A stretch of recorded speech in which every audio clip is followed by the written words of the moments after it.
Ehrenberg, joined by Geoff Ulrich once again. And guys, don't forget before we start the show, like the video, subscribe to the YouTube channel. Also, subscribe to our podcast network. Because like I say, if you like listening to us, but you don't like looking at Geoff and I's face, we have a solution for that. Subscribe to the Awesemo Podcast Network. So, Geoff, we have a slate that me and you may have talked about a couple times already this week. But there is something we haven't talked about yet, and that is the chalk at the quarterback position. Because as of the last time we talked about this, the Cardinals-Seahawks game we did not think was going to be on the slate, and now it is. So with that in mind, Kyler Murray now projected to be the highest owned quarterback on the slate, the only quarterback coming in at double-digit ownership. So with that in mind, what do you make of Kyler Murray and Russell Wilson this weekend? Oh, man, I just about died there. Drank the wrong coffee down the wrong place. But, look, it's lots of curveballs over the last, 48 hours, man. I mean, injuries, the slate getting changed, obviously. In a way, I was almost hoping that the Wilson-Kyler Murray matchup was going to get taken off the main slate because it would have just made things a little bit more simpler. But, this is obviously such a high-scoring game that, you just feel like you have to get some exposure to it. It really feels like a game that I want to get, at least one or two stacks going here. There's so many good pieces that you can correlate. And it makes for quite frankly, it makes for fun GPP lineup builds. So, from a quarterback perspective, I think having an $8,000 Russell Wilson is probably just going to make it easier to build lower owned Seahawks lineups. I mean, he's not coming in with a ton of huge ownership here on the Awesemo ownership projections, which is nice. And then obviously you have Kyler Murray, who at 7K, I kind of wrote up this week. I mean, his price hasn't moved, and he's got a fantastic matchup. I'm not really sure why he's not necessarily, well, he is actually projecting to be the highest owned now. He wasn't earlier in the week, but he is now, which makes sense. So, 7,100 for Kyler Murray. He's going to be chalky, but again, you look at this price and you can kind of understand why. I mean, here's the one argument you can make against Kyler Murray. The Seahawks coming off a bye, a little bit healthier. From a passing perspective, he hasn't been that good. So he's had some really cake matchups. Maybe this is the spot where he just gets in trouble and maybe he still runs for 80 yards or something, but they keep him out of the end zone. Doesn't have a high efficiency pass day. I guess that's the argument against Kyler Murray. It's a pretty lame argument, to be honest. It's fantastic, fantastic game script and stuff like that. So I could see Kyler Murray even just having a bad passing day and running for 150 yards here or something. So, both those quarterbacks in play, but there's other QBs too. I mean, I think the other guy that really sticks out to me other than those two is a cheap Justin Herbert going up against Jacksonville. Yeah, I mean, one thing that I'll add about Kyler Murray, and you're totally right, because in terms of his passing to rushing production, if he doesn't pass well, he could always run well. We've seen that from almost every game this year. If he doesn't have a big passing game, he has a big running game almost every time. He's had one bad fantasy game this year. That's it. Other than that, he's generally crushed this season. So it's hard to really dismiss him. The one thing I will say is that relative to the ownership, I like Russell Wilson a little bit more. He's $900 more expensive on DraftKings, but he's half the projected ownership. And I don't think that Kyler Murray is twice as likely to have a big game as Russell Wilson is. So with that in mind, I think that Russell Wilson is a slightly stronger GPP play. Somebody else who I think is interesting, who I haven't heard a take from you on this week, Aaron Rodgers, 7,000, coming off a pretty weak game, easily his worst game of the season against the Tampa Bay Buccaneers. And if you look at the sports betting odds heading into last week, he was second or third in the MVP voting, depending on where you look. It was, Russell Wilson won, then you had Patrick Mahomes and Aaron Rodgers were 2 and 3. Rodgers has one bad game last week, and people don't really want anything to do with him, apparently. I mean, I think this matchup against the Houston Texans is really strong. The other thing to consider, too, Aaron Jones is banged up. If he's not able to play, it's possible maybe we see the Packers go to a more pass-heavy game plan. What do you think about Aaron Rodgers this week, and what is the potential status of Aaron Jones due to Aaron Rodgers?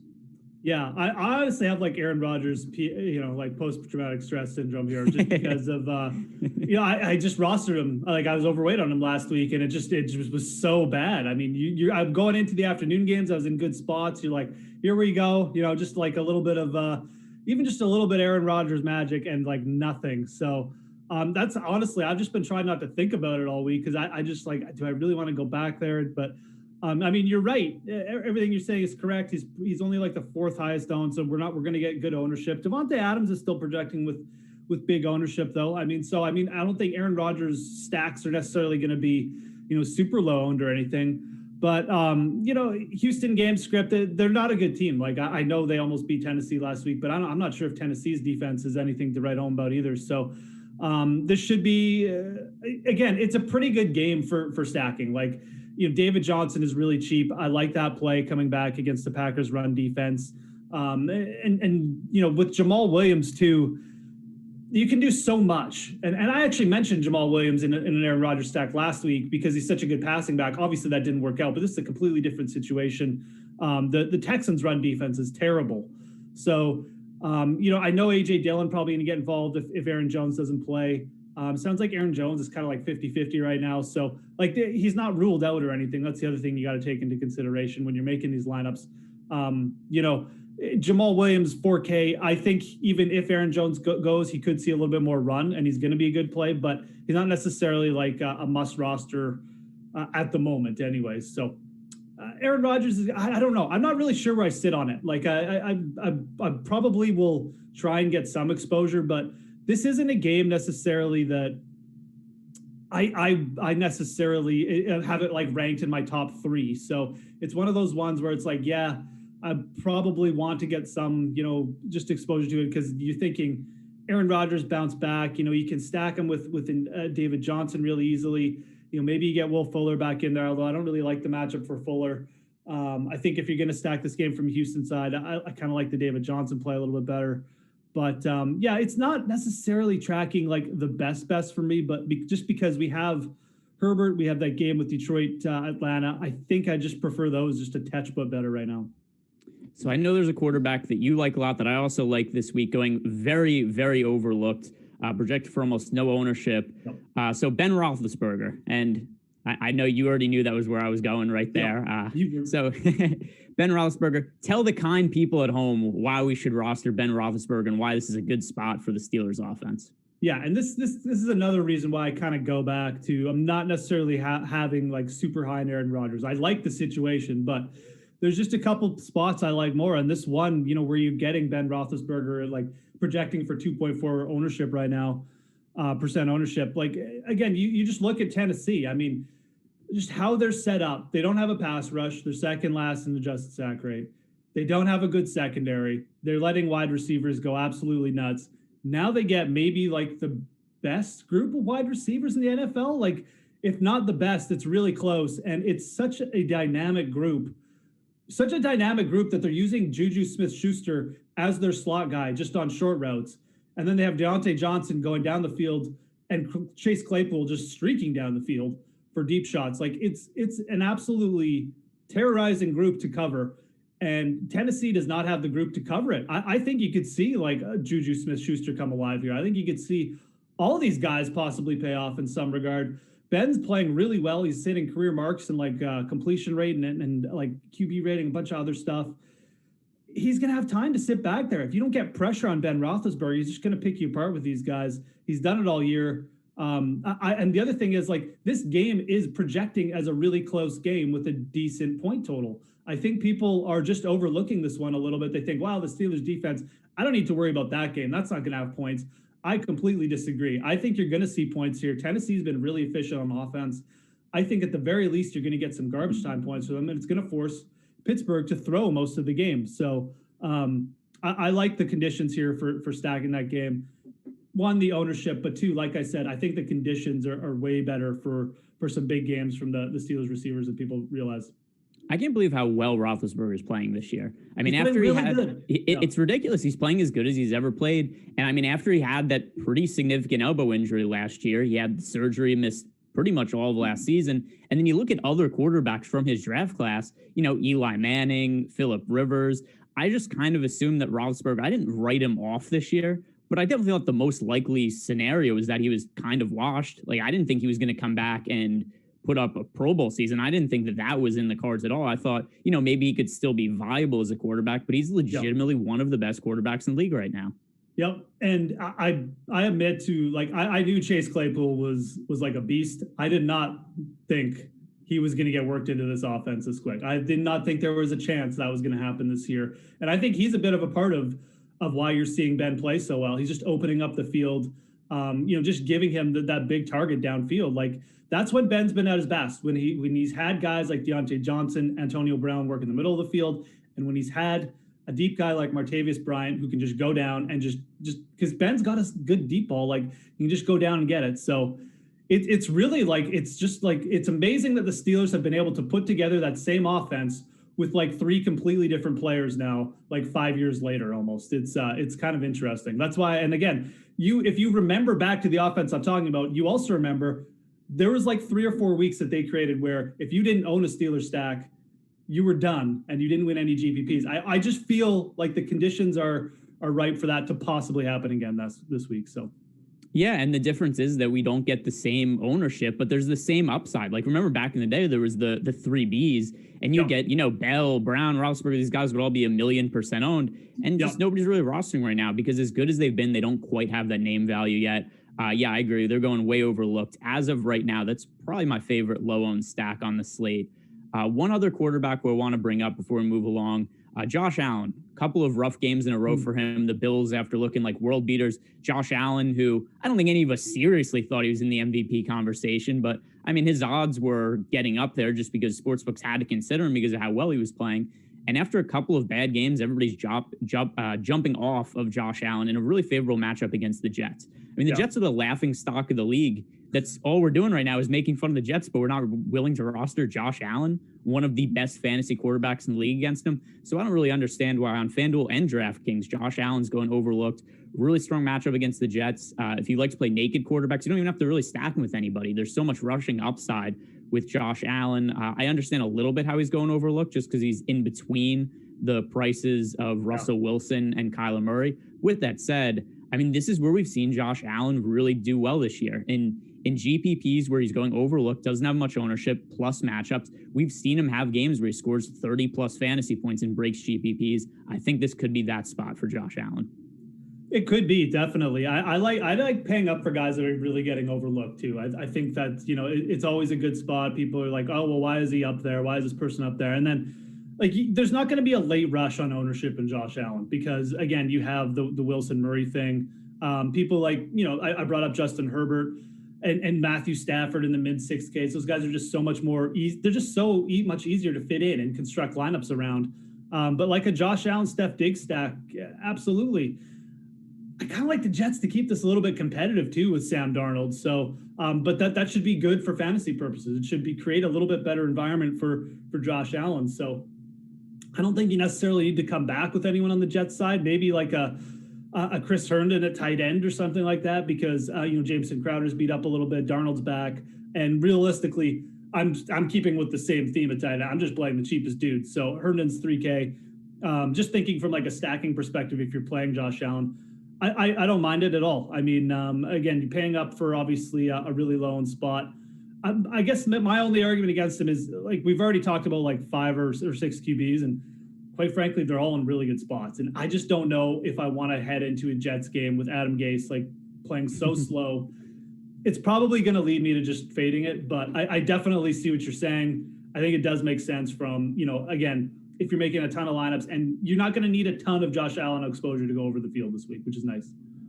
All right. Today's show is sponsored by Yahoo Daily Fantasy Sports, the most trusted name in fantasy sports. Yahoo DFS now includes CSV upload and CSV edit features for those looking to play multiple lineups. Make better choices. Choose Yahoo Daily Fantasy. So, Jeff, let's jump over to the running back position. I think the first guy who we really need to talk about here, the man with the best mustache in all of the DraftKings player photos. We've got Gio Bernard now that Joe Mixon ruled out kind of unexpectedly. He was somebody who a couple weeks ago popped up on the injury report right before we did the show, where all of a sudden it was like, hey, are we going to have Gio Bernard chalk week? And then Mixon ended up playing. Now this week we have Mixon confirmed out. Bernard is popular, but not nearly as popular as I think he should be. I mean, 17% projected ownership right now on DraftKings. Not all that popular on FanDuel either. I like him a lot on both sides. I'm going to be taking a stand going overweight to Gio Bernard. He is a little bit more favorable on DraftKings than FanDuel because of the PPR bonus. Could you talk me off my favorite value play of the week? I mean, I do not like Gio Bernard as a player. Like, when is the last time we saw Gio Bernard just like do something? We're like, wow, what a great play. Like, he just seems like a guy who's been in the league just kind of in this third down role for like the last decade. And he never does anything really that interesting, really worth talking about. And now we're like, people are getting excited that he's in like a main carry role. At the same time, like he rates out pretty good. I'm not going to sit here and say like a matchup where he's probably going to get minimum 60% of the snaps, 60% of the RB touches is bad or anything against the Bengals. I think the only reason he's not being super chalky is because Justin Jackson, who I know we both liked, especially at the start of the week, is now finally starting to get some steam, which makes sense because all we've done and a couple other people like us is talk about him this week. So he's getting up there in ownership too. And I think that is stealing a bit of Gio's thunder, which is good if you like Gio Bernard. And the matchup is so plus against Cincinnati or against Cleveland, in my opinion, anyways. I wouldn't say it's so plus, but it's a good matchup against Cleveland that, the point spread is close. I think it's going to be a close game that I think it's a really solid play. Like I'm not going to talk you off it because I think it makes too much sense, quite frankly. I like Justin Jackson. Might as well just pivot to talking to him, but he does have a good running back mixed right in with him and Josh Kelly. I think that Gio Bernard is going to cede some touches to guys like Travion Williams, maybe Samaje Perine, but more Williams I'd be afraid of. But those guys aren't necessarily like if they don't start well, like the Bengals will just throw out Gio Bernard in the second half completely and just give him all the snaps. So there's way more chance of Justin Jackson getting pipped, so to speak, in terms of the usage by Kelly if he's playing well than there is Gio. So Gio from that perspective is like a safer play in my opinion. I think Jackson probably has a little bit better spot and a little bit more upside, but from a usage standpoint, I think Gio's touches are safer. So here's the only hesitancy I have with Justin Jackson. It was something we didn't have to consider earlier in the week. He's listed as questionable right now. He's been a little banged up. I don't really think he's a serious risk of missing the game. Maybe he is, and I'm just reading the situation wrong. But at the very least, I do think there's a risk of, if we saw what the Chargers did last week without Austin Eckler, there was a split between Justin Jackson and Joshua Kelly, but it leaned towards Jackson. He played more snaps. He got more touches. He was also more involved in the passing game. It was 5 targets to 1 target, if I remember correctly. So everything leaned towards Justin Jackson. But if he's not 100%, it's not all that difficult to see a situation where they go 60-40 Kelly or it goes more 50-50. And if that's the case, it's hard to really like the upside of Justin Jackson just because he's not going to be on the field all that often. Then it probably comes down to who gets the red zone touches. So I still like Justin Jackson. I'm just leaning towards Giovanni Bernard because of slight concern about the injury. Yeah, and like I said, I think Gio's usage is way safer. So that pretty much aligns with how I'm looking at it too. The other thing is, like, we like all the Chargers this week, right? Like, I like Hunter Henry. People like Keenan Allen.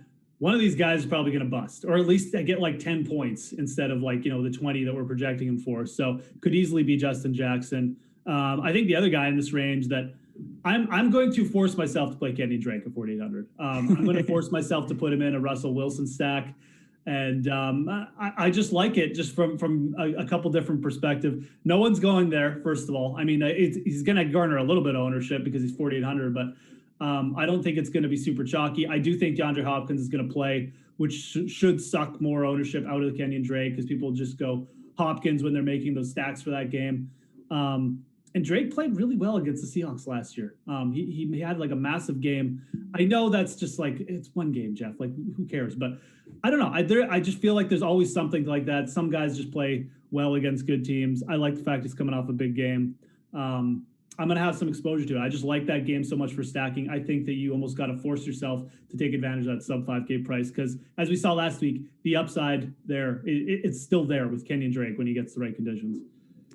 Yeah, so here's how I feel about Drake. I don't want him to make or break my weekend. So I'm just, whatever he ends up his projected ownership for, that's where I'm going to be at him. I don't want to be in a spot where I'm rooting really strongly for Kenyan Drake. I don't want to be a spot where it's like I have 0 Kenyan Drake, and if he has a game like he had on Monday Night Football against the Cowboys where he breaks this late, if he's projected for 10% ownership, I'll have 10% Kenyan Drake because I don't want to be invested in or against him at this point. Yeah. I have no good read on what he is. I still kind of feel like he sucks and that Chase Edmonds is going to take over as a starting running back at some point during the year, which kind of looked like it might happen. It was on track to happen on Monday Night Football where Chase Edmonds had one big play. I think it was in the first quarter. Kenyan Drake was doing his normal struggling thing. It was like, all right, here it comes, Chase Edmonds time. And then all of a sudden we get into garbage time and Kenyan Drake, runs off for 1,000,000 yards, ends up flipping the Millie Maker by having an 80-yard touchdown on the final run of the game. So that was crazy. I just terrible defense too by the Cowboys. It looked the hole opened up. It was like Daniel Jones-esque hole with Kenyan Drake running right down the middle of the field, but he obviously didn't trip and fall. So yeah, I just don't have a really good read for or against Kenyan Drake. I've been crushed by him so many times this year. I can't just chase points after he had one good game. So I'll have some exposure to him. Yeah, I can't do it again. But yeah, I think that's the reasonable way to go. If you're like me and you don't have strong feelings for or against Kenyan Drake, just align yourself with the field. I think that's a very viable way to go. At the top of the pricing range here, Alvin Kamara, once again projected to be uber chalk. I thought we were getting Michael Thomas back this week, but who knows what is going on with Michael Thomas at this point. He's suspended by the team, ankle injury, hamstring injury. I don't even know if he's going to play another game for the Saints because there's all kinds of weirdness going on there. But here's what we do know. Very plus matchup against the Carolina Panthers when Michael Thomas is not there. Alvin Kamara generally gets a bunch of targets. So I look at him as the guy to pay up for this week in a plus matchup. The ownership is pretty high, but I don't think it's high enough because there aren't really a whole lot of other good guys to pay up for as long as Christian McCaffrey's out. You on board with Alvin Kamara? I mean, I'm definitely on board with Alvin Kamara as just someone who probably is like at worst going to get you 15 points, right? I don't really have a great argument against him. I don't have any argument against him. I mean, it's probably just someone that, you have to decide of, do you want to like split ownership with Zeke? Do you want to just be like on the field with Alvin Kamara, or do you want to go like slightly under it and take a shot with, Zeke at lower ownership or something like that, or like Ronald, or take some advantage of like Ronald Jones and Derrick Henry or something like that at really low ownership, and then cut your Kamara exposure down. Those are kind of just the only decisions. There's nothing about the play. I mean, I don't even have to say anything. I think people know it's Carolina. They allowed the most receptions to running backs, yada, yada, all that stuff. It's a fantastic matchup at home coming off a bye. I mean, there's nothing, you couldn't like set it up better. So it just depends how you feel about those other guys. Like I said, I don't know. What is your take on Zeke? I've been going back and forth. I think more talking about Kamara is like we have to decide what we like about Zeke.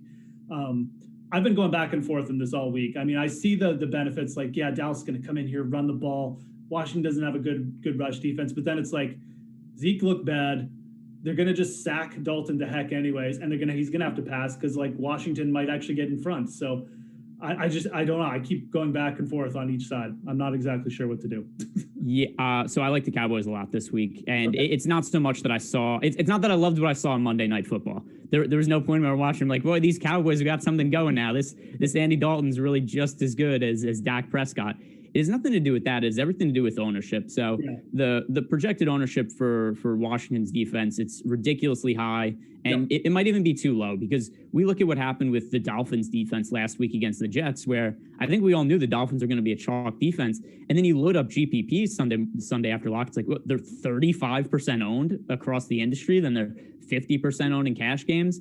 So, I mean, yeah, in cash, certainly play Washington's defense points per dollar. They're by far the best on the slate. But still, for tournaments, if everybody's playing Washington's defense, and then that just means nobody wants to play Ezekiel Elliott, nobody wants to play Amari Cooper, nobody wants to play CeeDee Lamb, that's a spot I'm going to. So that was actually the next guy I was going to bring up. So I'm happy you transitioned to him. Zeke Elliott at 7,800, I think is a really strong pivot on the high end off guys like Alvin Kamara, Kareem Hunt, who are going to be super chalky. And yeah, Zeke's been bad this year. He fumbles almost every single game, it seems like. I think he has now 5 fumbles in 6 games and lost 2 of them on Monday Night Football.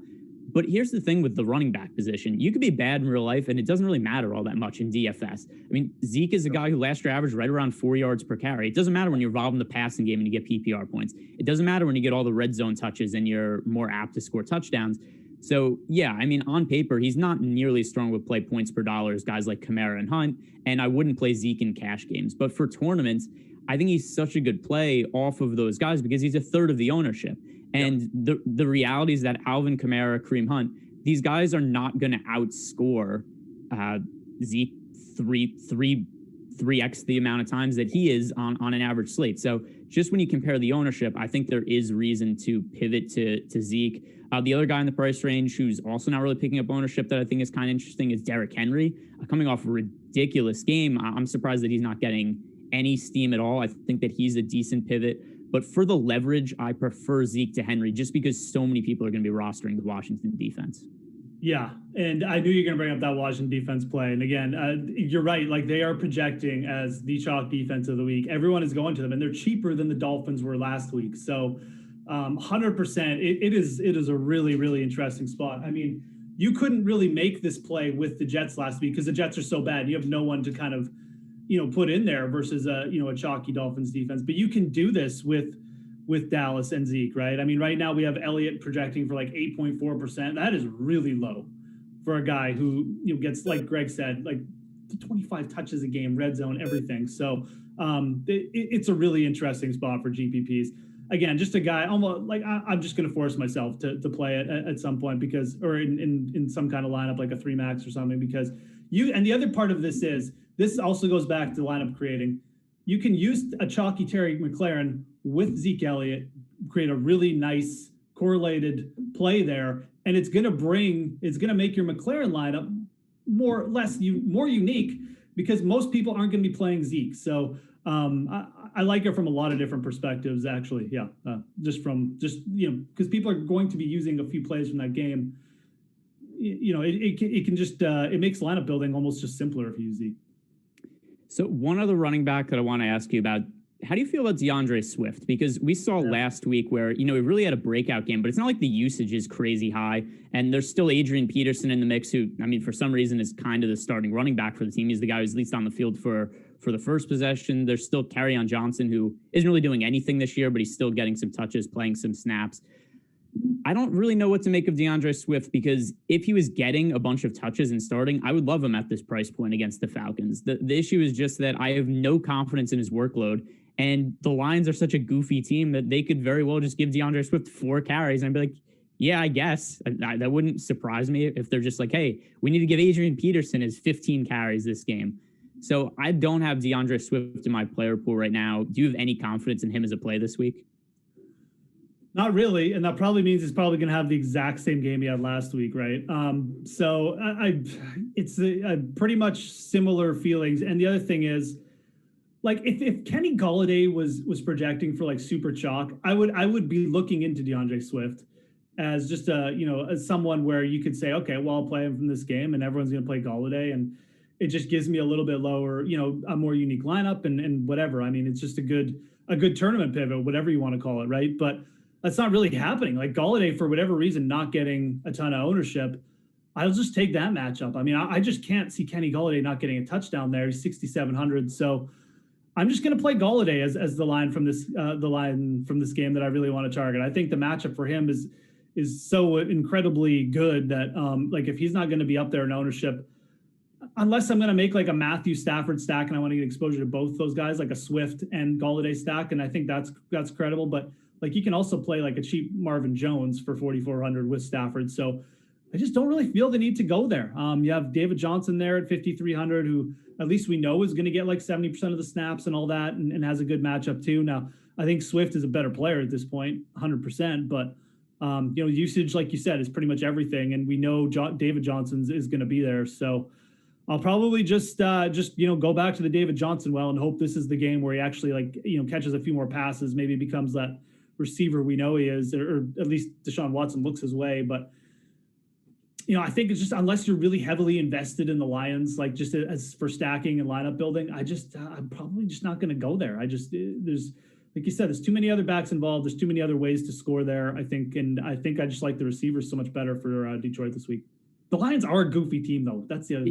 I never know what to expect. Who knows what they're going to do? They're going to throw to like Jesse James. Like, is he even on the Lions anymore? I don't even know. It's such a weird thing to invest a high draft pick in a running back and then be like, what's our next move? Sign Adrian Peterson and start him. It's such a backwards team. They're so oddly run. Yeah. One play you brought up there, and something I think is interesting. So you talked about David Johnson. One thing that I like to do is I'll use the odd shopper on Awesemo.com, and you can look at all of the prices for all the games and look across the industry of which games where you could get the best, money line prices, spread and all of that. And one thing that really stands out, the Houston Texans only 3-point underdogs against the Green Bay Packers. I mean, this is, I know the Packers looked bad last week, but I would assume the Packers would be a way bigger favorite because overall the Packers have been, pretty good this year. But even with that considered, Davante Adams projected to be the highest owned wide receiver this week. Last week, it was like 3 catches for 40 yards on the first drive of the game. And it was like, all right, Davante Adams is back. He's going to have a big game. He's going to be the top scoring wide receiver of the slate or something like that. And barely did anything the rest of the game. So I look at his ownership as the highest on the slate, still a little lower than what I would have thought it would be in a matchup against the Texans. I mean, I mentioned that I really like Aaron Rodgers a lot this week. I think the Aaron Rodgers to Davante Adams connection, super high upside. The Houston Texans stop absolutely nobody on defense. The 2 players that I want to pay up for this week the most are Alvin Kamara and Davante Adams. Is there a different wide receiver other than Adams that you think makes for a good pay-up option? There's nobody necessarily that I'm just head over heels. Like, I got to get exposure to this guy. I mean, it's more of just wide receiver to me this week is just who am I kind of stacking with my quarterbacks and who's kind of on the other side. So I'm taking kind of a more open approach here where it's just, going lineup by lineup. I mean, I know we mentioned the Pittsburgh guys. I think Chase Claypool at under 6K is kind of just a good island play because, again, he's under 6K. I don't think that Chase Claypool necessarily needs that game to have like 60 points to go off. Like, he could just catch 2 long touchdowns and like Pittsburgh could win, 28 to like 10 or something, and Chase Claypool could be the guy. So that's kind of the other guy. And again, with the chalky Terry McLaurin, I think that he makes for a good like tournament play. But I kind of like McLaurin too. I think almost as we're talking about, I think McLaurin is kind of like that guy that I also at least understand the ownership on. He's 5,800. He's getting double-digit targets every week. Kyle Allen, as small an upgrade as it might be, it's still an upgrade at QB, and the matchup is fantastic, right? So I think that's probably the wide receiver I'm kind of most like, and I guess enamored with, even though, again, I'm still looking to like pivot off him in some lineups with a guy like Claypool, but I'm really just looking at guys who are good value. As far as the high end ones, I'll just mix them in with, if I'm making a stack, like I like the spot for DK Metcalf. I think that Cardinals secondary has had really cake matchups, and I think they could get exposed here. So I don't mind paying up for like a DK Metcalf, Russell Wilson combo, maybe even try and mix Lockett in. But there's no one else necessarily I'm super, super head over heels over. I mentioned Kenny Golladay. I will get exposure to Kenny Golladay. I will be shocked if Kenny Golladay doesn't get a touchdown this week. Like, absolutely shocked. So you mentioned DK Metcalf and Tyler Lockett there. I always find it really hard to differentiate between the two. Sometimes it's a Tyler Lockett week, sometimes it's a DK Metcalf week. The other thing I've said about Metcalf in the past is if there's ever a point where he's going to start to get a ton of targets, he's going to absolutely destroy the league. The one thing that holds back DK Metcalf is he's just not getting 10, 12 targets. He's somebody who gets, like 6, 7 targets and then catches 5 of them for like 120 yards every week, and they just don't go to him enough. So that's always something that makes it tough for me is the ceiling is higher on Metcalf, but the floor is higher for Lockett. And I just wish that DK Metcalf got more targets. I generally tend to look at what's the ownership between the two, and then I lean more heavily towards whoever's less owned. But it looks like they're going to have the same amount of ownership this week. Is there either one that you really prefer over the other? So I think there's been an actual fairly noticeable shift going to DK Metcalf more as the number one there. In that last game, even you just saw it. I mean, and again, you don't want to take one series and be like, oh, this is like it's happened. But, for Russell Wilson to go to DK Metcalf twice in the red zone on a row, and we're not talking about like long bombs. We're talking about like you just like slam patterns in the end zone with the game on the line. He didn't even look to Tyler Lockett. He looked to Metcalf. Metcalf has out-targeted Lockett if you look over the last 3 games. I mean, Metcalf's gone 11-6-8. Lockett's gone 13-4-5. I think there's been a bit of a shift there. And again, like you said, if DK Metcalf ever gets consistently 10, 11 targets per game, I actually think that's going to happen here in the second half of the year. I really do. I am basically pro. I was the same way. I was like, well, it's probably just roster Lockett. He's got the safer target, share.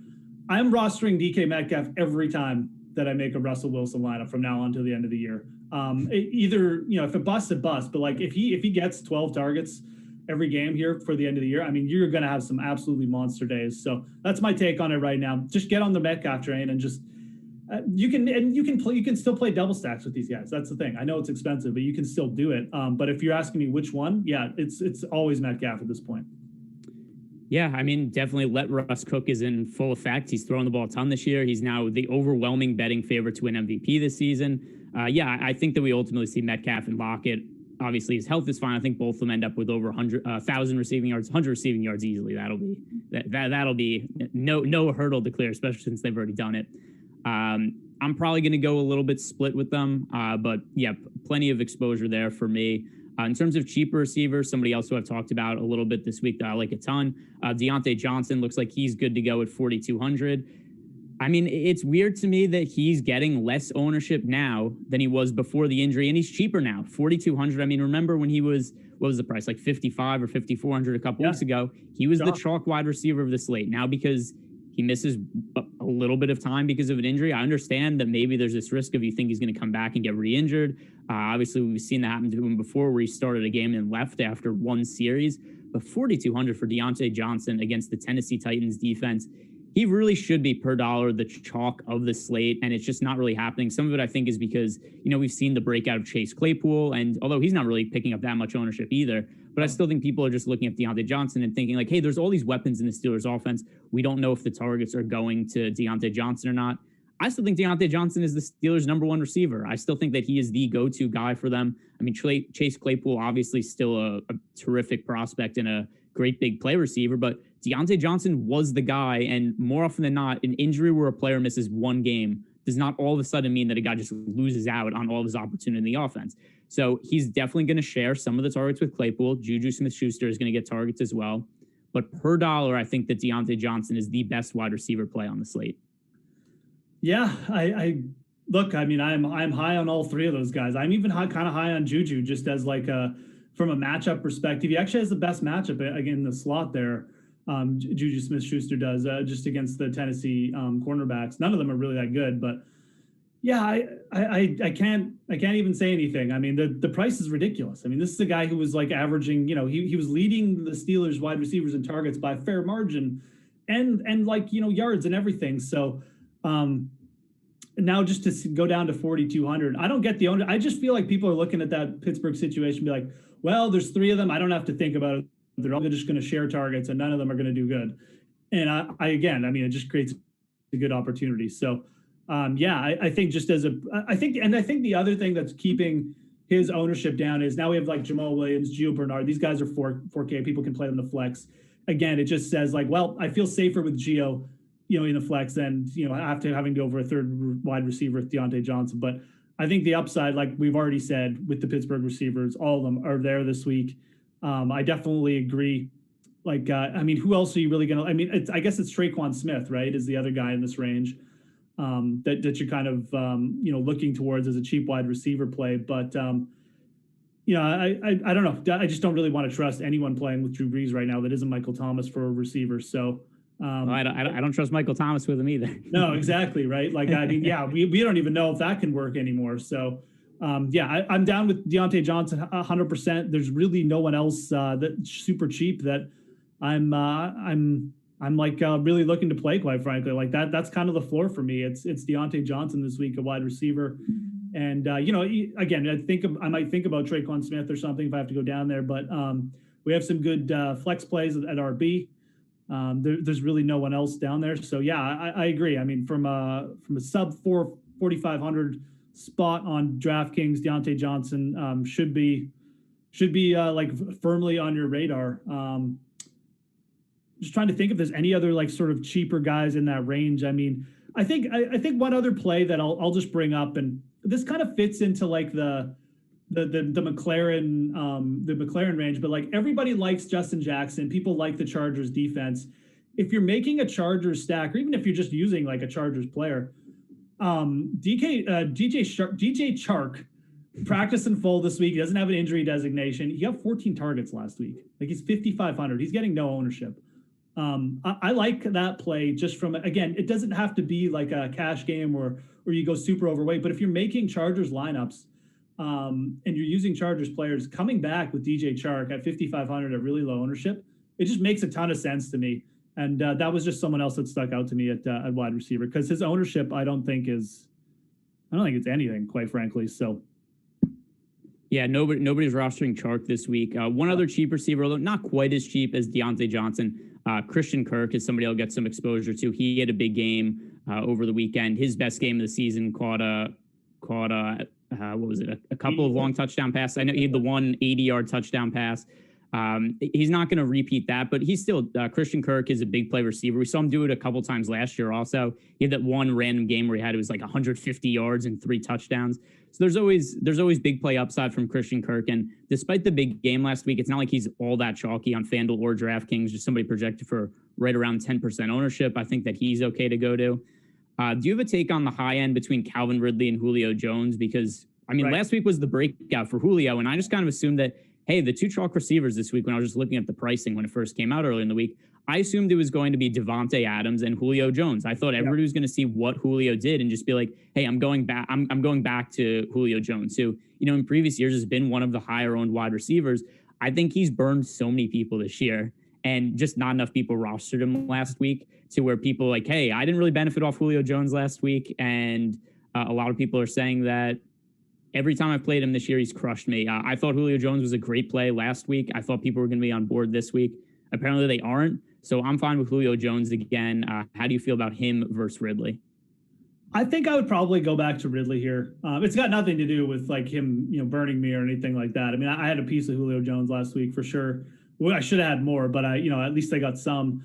I just feel like the matchup is good for both of them. It's actually an underrated matchup. And I will say this, I still am not sure why the Atlanta and Detroit receivers aren't like the chalkiest on the slate. So maybe you should be taking advantage of that. And like, I'm probably going to be overweight on them just for that reason. Cause I was like you, I was like, where is Galladay? Where is like Julio up here in like the top 5 ownership? And instead we have like Keenan Allen and Terry McLaurin. So, and look, like I said, I do like McLaurin, but I just felt like we would be getting way higher ownership projections on that game, and we're not.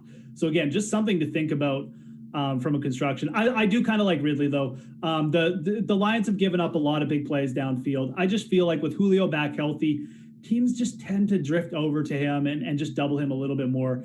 And realistically, like Ridley's best games have all come with Julio in the lineup. So they're pretty much projecting for just like similar ownership. I would probably be okay going back to Ridley, but like realistically, I don't really have like anything like, oh yeah, this is definitely like the matchup. They both have pretty good matchups. Jeff Okudah is projected to match up against Ridley a little bit more maybe.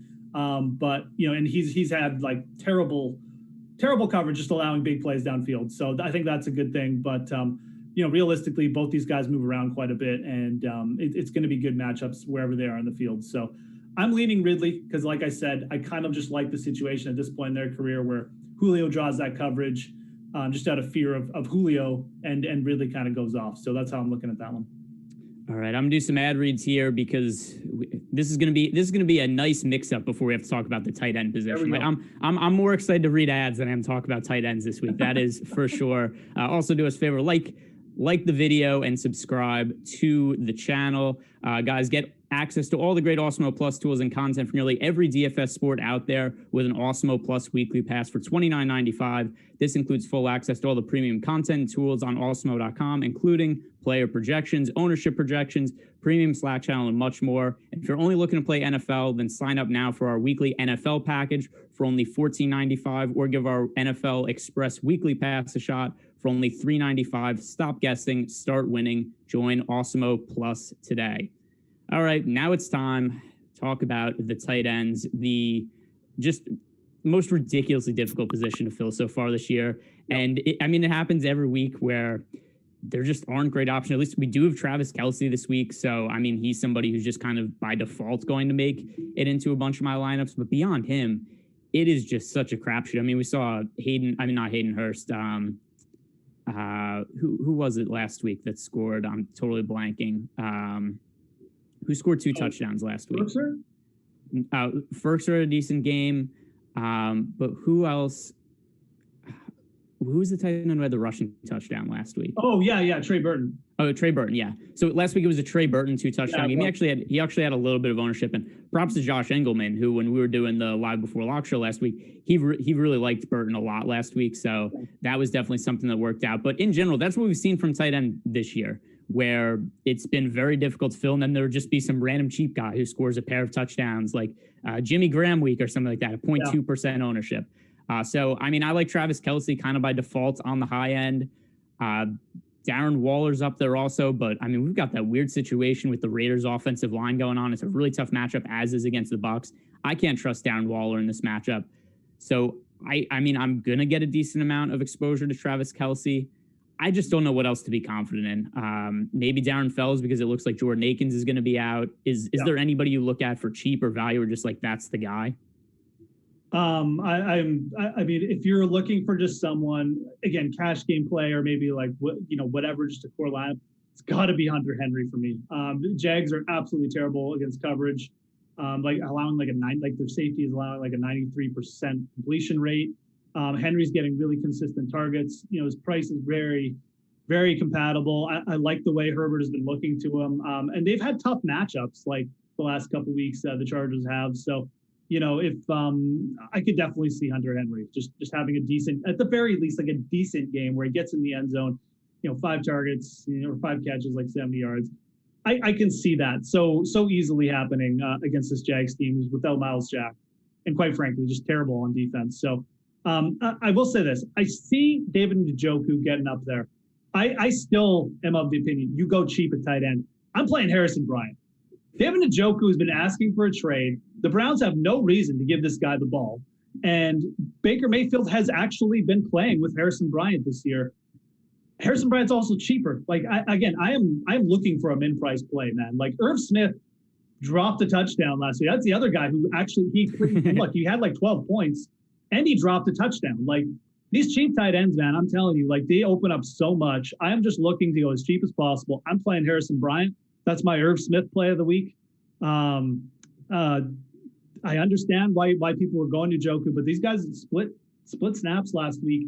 I'm just going to go with the guy who the organization actually wants to keep, already has been playing with Baker Mayfield, and is cheaper. So that's kind of my take on the cheap tight end situation. That's where I'm going, unless something else changes. I do think Harrison Bryant is in play for at least 5 targets, and he's got a really good matchup against Cincy. Again, if you're on the Njoku side, you're on the Njoku side. But as far as other guys go, I kind of mentioned Chris Herndon.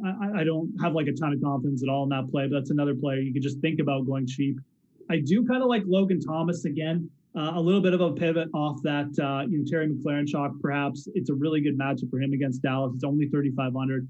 Again, he's a good comeback play with the Zeke stack, right? I mean, he could easily get up there in targets again. He's got a quarterback who definitely, not like the greatest downfield thrower. So could just end up throwing to the tight end a bunch.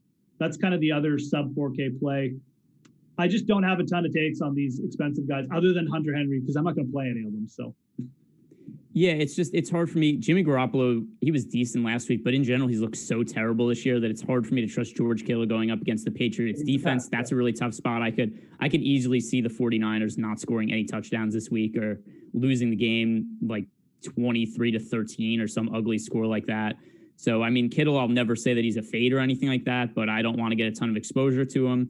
Kelce on the high end is the guy that I'd want to pay up for. With Njoku, it says a lot about the state of the tight end position that David Njoku requested a trade 2 days ago, and then he's like the second most popular tight end on the week because Austin Hooper's out. And I get it. It's just still it's so hard to get behind David Njoku when he just requested a trade and apparently doesn't want to be there. I think that the Harrison Bryant call that you had, not somebody I want to invest a massive amount of money in, but I think he's a good pivot play, especially if David Njoku ends up being really popular by the time of tomorrow. So I do think that's an interesting call. Beyond that, I can't get behind Chris Herndon. He stinks and he can't catch the football. It's very true. I mean, there are times where he's open over the middle of the field and he has the ball thrown to him and hits him in the hands and he just falls over like a bowling pin. Like Chris Herndon is not good at football. I can't roster him. The Bills are absolutely horrible at covering tight ends. Like, they're so bad at it. He can't catch the football. I know. No, I agree. I'm just saying, if he's ever going to do anything, it's this week. So I'm not trying to sell him too hard. Like, if I play Chris Herndon, it will be in like one lineup or something. But at 3K, I actually would play him over Njoku. But like I said, I prefer just going down to Harrison Bryant because he's cheaper. And I just want to play the cheapest guy at this position. I do think the Fells play is actually kind of interesting too. I think if you're stacking that Green Bay game, coming back with Fells, makes a lot of sense. He's a big guy. He's definitely got a connection with Deshaun Watson. And I talked about like David Johnson trying to get off the mat with his receiving. Watson just doesn't look there. He tries to look downfield more, and that helps a guy like Darren Fells, who's such a big target. So I do kind of see the upside in Darren Fells, because it looks like Akins is almost certainly not going to play this week, by the way. I know he's listed on the ownership still for Awesemo, but I think that'll be off the board eventually. I think if you're making Green Bay Houston game stacks, Fells definitely in play. Yeah, I mean, the thing with Akins is he's still listed as questionable right now, at least he was last I looked, but he has been practicing this week, so it seems that he's way more likely to sit than play if he hasn't already been officially ruled out this morning. So that's where Darren Fells, I think, could get a decent look. And, the thing about Akins is I kind of want to roster him at some point this year. He's looked good when he's healthy. He's just never healthy anymore. Since week one, he's been on the injury report almost every single week. But he is somebody I think has upside at some point. One other guy I'll bring up is Jared Cook, just because there's no Michael Thomas there. I think that he's somebody who could get some extra looks in the passing game. Only 4,300. That's a lot cheaper than what Cook was at the start of the year. He had a good game in week one and then has kind of not really been involved as much lately, but he's also been hurt. And I mean, if we're going to see Michael Thomas just not really play for the Saints anymore, then I think that's somebody who is going to eventually have to get targets. Yeah, absolutely. Jared Cook could do it. Jared Cook is a good move off of if you don't have Kamara in the lineup. I mean, he's a good move off it, right? Because if Kamara's not getting the touchdowns or not getting like a ton of receptions, like who are they going to? It's probably Jared Cook. So yeah, you always got to think about it, when you're making lineups in terms of like, well, if I'm playing this guy like at low ownership, why am I playing him? And again, if Kamara's not in that lineup, then going with Jared Cook, I think makes a ton of sense. So absolutely in play. I almost just forget about Jared Cook sometimes because, you think about the Saints, it's like, well, it's Kamara, Thomas, and like, that's all you have to think about. But it hasn't really been the case this year. We have to think about guys like Traquan and Jared Cook. So yeah, absolutely. Again, him and Fells, I think him and Fells are both kind of just, again, those kind of pivots where you play them in certain rosters. Again, if you're not playing Kamara, I definitely like going to Cook. If you're playing like Davante Adams or like Aaron Jones or even Jamal Williams, then I think Darren Fells makes for a good correlation on the other side of that game. So, all right. So the defenses, we've already talked about Washington a little bit. They're the chalk of the slate. I have no issue with them. It's just always hard for me to get a ton of exposure to a chalk defense because I always go a little bit spread out at the position. Yep. Another team that I will bring up that this will probably change if we get different information. If the Oakland Raiders or Las Vegas Raiders are actually going to be playing with starters missing from their offensive line. And right now, the COVID situation, it looks like, the game's going to be fine. They had all negative tests today, but the offensive line has been quarantined. And at the very least, it's up in the air whether they're going to have their starting offensive line or not. There is a situation where the Raiders play with none of their 5 starting offensive linemen. If that is the case, then I am going to have a very strong bet on the Tampa Bay Buccaneers in this spot. They're not massive favorites against Oakland. They're 4-point favorites, which is, a reasonable number. And I mean, we look at the defense, they should crush the Raiders if the Raiders are missing their entire offensive line. So I think that's the situation that I really want to keep an eye on. Yeah. And to that point, we didn't talk about Ronald Jones Jr. in the running backs. I kind of wanted to bring him up. He's projecting with like no ownership. People just don't want to play Ronald Jones. They didn't want to play him last week in a good matchup, and now like it's actually a better matchup, and they don't want to play him. So I think paying up for Tampa, I know I was making a couple lineups this morning, and whenever I had salary left over, I'm like, how can I get to the Tampa D, man? How can I get up there? Because this could get ugly. Like Derek Carr under pressure, that is not a good scene. This is not a guy who likes to do that and have that kind of pressure on him. He's been well guarded this year, but like his entire offensive line basically is out. I like it going up to Ronald Jones and then pairing him with Tampa D if he can do it.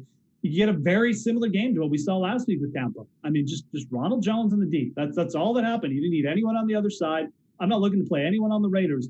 If I'm playing the Tampa D and Ronald Jones, that's it. That's the play. Like there's no correlation. It's just a massive beat down like we saw last week. That's how good the Tampa D is too. I mean, they are very, very good. So I absolutely like that call. If I'm paying up for anyone, I'm getting up to Tampa if I can.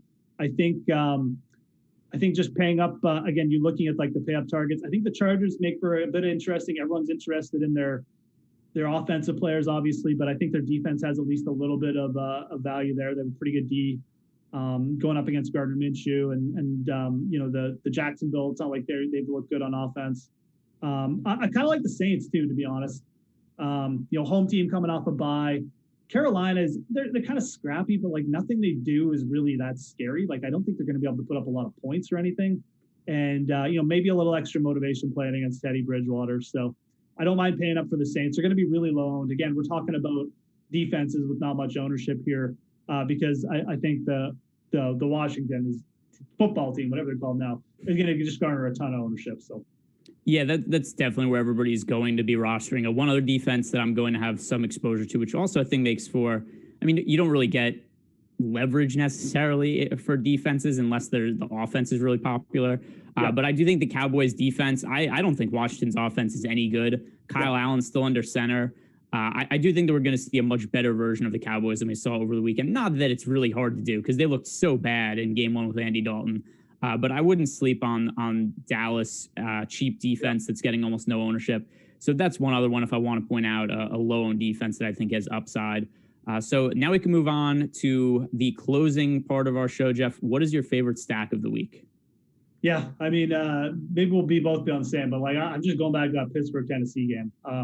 I'm going to get, a multiple Ben stack. Probably, I'm not sure about, if I like playing Derrick Henry, I'm probably just going to play one of those wide receivers back on the other side. A.J. Brown or Corey Davis is back. I'll probably play one of those two. Steelers secondary has actually been really bad at just guarding its big plays too. So I think A.J. Brown probably going to be in play too. It's another just low and wide receiver, no ownership. I just like stacking that game. It'll be low. You don't have to worry about your chalky other plays because, the Ben Claypool, whoever stack is going to be 2%, 3%. So that's where I'm going. Yeah, I'm going Aaron Rodgers to Davante Adams. Davante Adams pretty popular this week, but Aaron Rodgers not really picking up all that much ownership. So I think that's one way we look at the really bad Texans defense. They gave up all the points to the Titans last week. And the other thing, too, is that, like we said before, Aaron Jones currently questionable to play. Seems like he's more likely to be out than in, but not really totally sure on that yet. But if he's out, I do think we see more passing from Rodgers this week. And it's just such a favorable matchup that I like him to get back on track and get over whatever it was that haunted him last week against the Tampa Bay Buccaneers. So that is going to close out the Week 7 Final Look show. We've got the NASCAR Strategy Show coming up next. Then later on the day, on the contrary, that's with Alex and Lofty. Then MLB Live Before Lock later tonight before Game 4 of the World Series. So that will do it. Good luck in your contest tomorrow.